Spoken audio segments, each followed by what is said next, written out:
Good morning. आज हम बात करेंगे अगले क्वेश्चंस के बारे में जो मेनली डील करेगा संसद से। आज का हमारा पहला प्रश्न है, भारत में सरकार की संसदीय प्रणाली कहाँ से ग्रहण की गई है। संसदीय प्रणाली जो है वो हमने ली है ब्रिटिश संविधान से।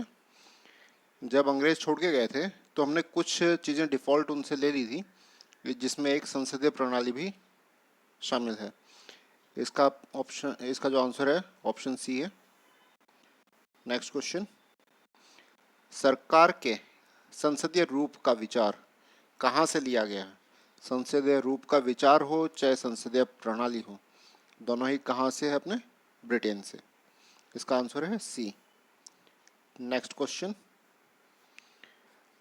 भारतीय संसद के ऊपर अपर हाउस को किस नाम से जाना जाता है। हमारे यहाँ पर दो हाउस हैं, अपर एंड लोअर हाउस। कौन कौन से हैं? राज्यसभा एवं लोकसभा। राज्यसभा जो है वो अपर हाउस है और लोकसभा लोअर हाउस कहलाती है। हमारा इसमें आंसर क्या रहेगा? बी, राज्यसभा।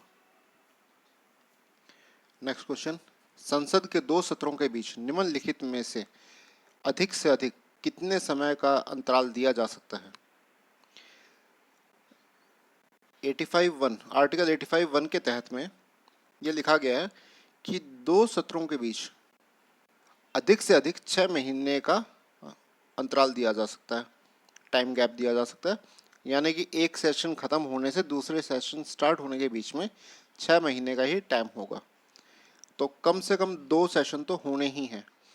तो इसका आंसर हमारा क्या है? बी, 6 माह। नेक्स्ट क्वेश्चन, राज्यसभा को भंग किया जा सकता है। राज्यसभा को एक चीज़ देखो, ये अपर हाउस है, अपर हाउस कभी भी भंग नहीं होती। लोअर हाउस भंग हो सकती है, अपर हाउस नहीं हो सकती। तो अपर हाउस जो है, अपर हाउस में हर 6 साल, अपर हाउस का टाइम है 6 साल का, जो संसद जो उसके मेंबर्स हैं उनका, और हर 2 साल बाद में 1/3 जो है वो री इलेक्ट हो जाते हैं। हर 2 साल के गैप, जैसे जैसे उनका टाइम पीरियड पूरा होता जाता है, 1/3 ऑफ जो है कैंडिडेट वो री इलेक्ट होते रहते हैं। तो उसमें कभी भी राज्यसभा भंग नहीं हो पाती। तो इसका आंसर क्या रहेगा हमारा? डी, उपयुक्त में से कोई भी नहीं। नेक्स्ट, निम्नलिखित में से क्या सही नहीं है? क्या सही नहीं है, ये क्वेश्चन अच्छा है। इसमें राज्यसभा के लिए व्यक्ति की कम से कम आयु कितनी? 30 वर्ष होनी चाहिए, सही है राज्यसभा का। लोकसभा के लिए 25 वर्ष, सही है। राज्य विधानसभा के लिए 21 वर्ष, नहीं 21 वर्ष नहीं हो सकती। राज्य के विधानसभा के लिए क्या होगा हमारा? विधानसभा और विधान परिषद दो हो जाती हैं। Vidhan Sabha will be equivalent to Lok Sabha. Equivalent बोल रहा हूँ लेकिन ये बराबर नहीं होती। इक्विवेलेंट का मतलब है कि अगर हम स्टेट लेवल पे देखें तो स्टेट लेवल पे ये लोकसभा की तरह होगा और विधान परिषद जो है वो राज्यसभा की तरह होगा। अगर विधानसभा लिखा हुआ है तो 25 साल उम्र रहेगी और विधान परिषद होता तो 30 साल उम्र होती। तो ऑप्शन सी हमारा गलत है। ग्राम पंचायत में कम से कम आयु 18 वर्ष, ये भी सही है। तो इसका आंसर क्या है? सी। नेक्स्ट क्वेश्चन, भारत के संसदीय ढांचे में 2 अस्थायी सदनों का नाम बताइए। अस्थायी सदन, एक होता है स्थायी सदन, एक होता है अस्थायी सदन। अस्थायी मतलब क्या हुआ? जो कि फिक्स नहीं है, परमानेंट नहीं है। हमारे में जो परमानेंट कौन कौन से हैं? राज्यसभा और विधान परिषद परमानेंट है, ठीक है। तो जो सी ऑप्शन है, सी ऑप्शन तो कभी हो ही नहीं सकता। लोकसभा, विधानसभा, डी ऑप्शन ये हो सकता है और यही है कारण। यहाँ जो है बी में क्या है? विधान परिषद आ गया, विधान परिषद हमारी फिक्स है। और ए में राज्यसभा आ गया, ये भी फिक्स है। तो option D will be our answer.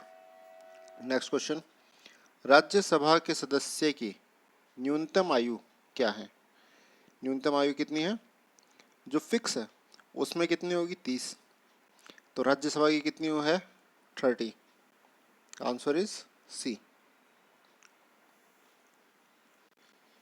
Next, भारतीय संसद के संयुक्त सत्र की अध्यक्षता कौन करता है?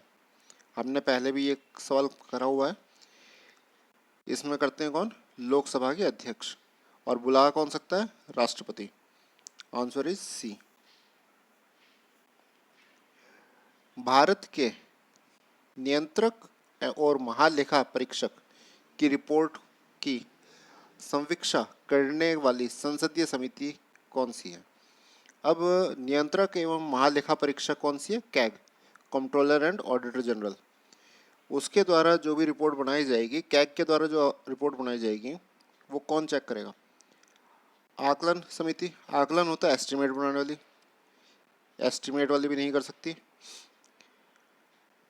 प्रवर समिति, सिलेक्शन कमेटी नहीं हो सकती। लोक लेखा समिति।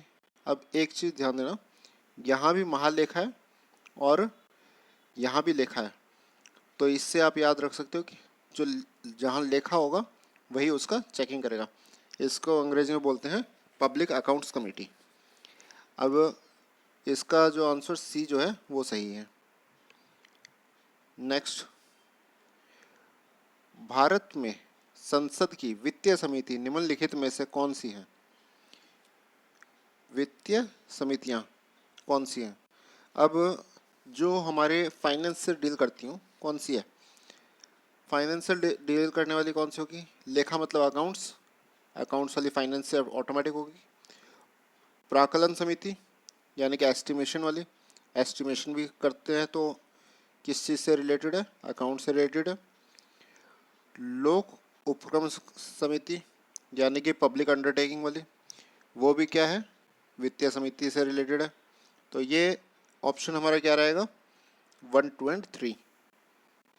नेक्स्ट क्वेश्चन, निम्न में से कौन सी समिति संसद की स्थायी समिति नहीं है? अब स्थायी समिति कौन सी होती है, अस्थायी कौन सी है? स्थायी मतलब कि जो परमानेंट रहेगी, अस्थायी मतलब जो नहीं रहेगी। इसमें अस्थायी समिति देखनी है हमें कौन सी है। इसमें लोक लेखा समिति, पब्लिक अकाउंट्स कमेटी जो है ये हमारी कैसे है? स्थायी है, ठीक है। प्राकलन समिति जो एस्टिमेशन कमेटी है वो स्थायी है अपनी। लोक उपक्रम समिति, पब्लिक अंडरटेकिंग कमेटी, ये भी स्थायी है। वित्त मंत्रालय की परामर्शदात्री समिति, परामर्शदात्री का मतलब होता है जो कंसल्टेंसी प्रोवाइड करे। परामर्शदात्री होती है कंसल्टेंसी देने वाली, और कंसल्टेंसी जो है वो एक फिक्स समिति नहीं है, स्थायी नहीं है। ये जब जब रिक्वायर्ड होती है तब होती है, बनाई जाती है। तो ये जो है आंसर इसका क्या रहेगा? डी। नेक्स्ट, संसद की लोक लेखा समिति का अध्यक्ष नियुक्त किया जाता है। लोक लेखा अध्यक्ष मतलब लोक लेखा समिति मतलब क्या? पब्लिक अकाउंट्स कमेटी का। पब्लिक अकाउंट्स कमेटी का जो अध्यक्ष होगा वो कौन होगा? इसमें जो अध्यक्ष होता है वो अपना होगा कौन? लोकसभा के अध्यक्ष के द्वारा चुना जाता है, ठीक है। और अध्यक्ष होता है जो नॉर्मली जो अपोजिशन का जो है ना मुखिया अध्यक्ष होगा। विपक्षी दल का नेता ही अध्यक्ष चुना जाता है इसमें। तो हमारा जो है इसका आंसर क्या है? अध्यक्ष नियुक्त किया जाता है। इसमें हमसे पूछा है नियुक्त कौन करता है? नियुक्त कौन करेगा? लोकसभा के अध्यक्ष के द्वारा नियुक्ति होगी, ठीक है। नेक्स्ट, भारतीय संसद में लोक लेखा समिति का अध्यक्ष होता है, अभी अभी हमने डिस्कस करा, कौन होता है? विपक्षी दल का नेता।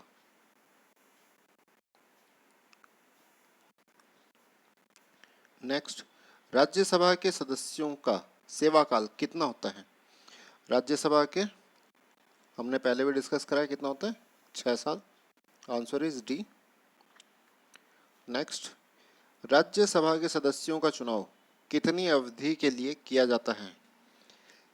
मान के चलो कोई भी मेंबर खड़ा हो रहा है राज्यसभा के लिए और वो अगर इलेक्ट होता है तो वो कितने टाइम के लिए रहेगा? 6 वर्ष के लिए। नेक्स्ट, नागरिकता प्राप्त करने के लिए शर्तें निर्धारित करने वाला सक्षम निकाय कौन है? नागरिकता कौन डिसाइड करेगा? संसद करेगा। ठीक है, जो संसद है वो सुप्रीम है। ये अभी जैसे बांग्लादेश वाला जो केस चल रहा था उसमें भी क्या है, जो नेशनल अपनी नागरिकता है उसी के बारे में डिस्कशन था उसमें भी। तो जो संसद है वो अनुच्छेद 11 के तहत डिसाइड कर सकता है, उसमें सुधार कर सकता है। नेक्स्ट, भारतीय संघ के नए राज्य की स्वीकृति कौन देता है? नए राज्य की स्वीकृति कौन देगा? संसद देगा। और किस आर्टिकल के तहत देगा? आर्टिकल 2 के तहत। आर्टिकल 2 के तहत और आर्टिकल 3 के तहत ये काम किए जा सकते हैं। कौन है इसमें? संसद। आंसर क्या है? डी। नेक्स्ट, अखिल भारतीय सेवाओं के सर्जन की शक्ति किसे प्राप्त है? किसको प्राप्त है? संसद को। यहाँ उच्चतम न्यायालय भी नहीं आएगा, मंत्रिपरिषद भी नहीं, प्रधानमंत्री भी नहीं। नेक्स्ट क्वेश्चन, मंत्रिपरिषद सामूहिक रूप से किसके प्रति उत्तरदायी है? अगर हम देखें तो अगर अकेले रूप में देखा जाए तो अगर प्रत्येक मंत्री जो है वो किसके लिए होगा? वो होगा राष्ट्रपति के प्रति। अगर मंत्री का समूह बोला गया तो वो किसके होगा? लोकसभा के। तो यहाँ सोच के देना है, अगर सामूहिक रूप से बोला गया है मंत्रिपरिषद को तो वो लोकसभा होगा। अगर इंडिविजुअल की बात करी होती तो राष्ट्रपति हो जाता है इसका आंसर। Thank you. अब मिलते हैं कल नए क्वेश्चंस के साथ में।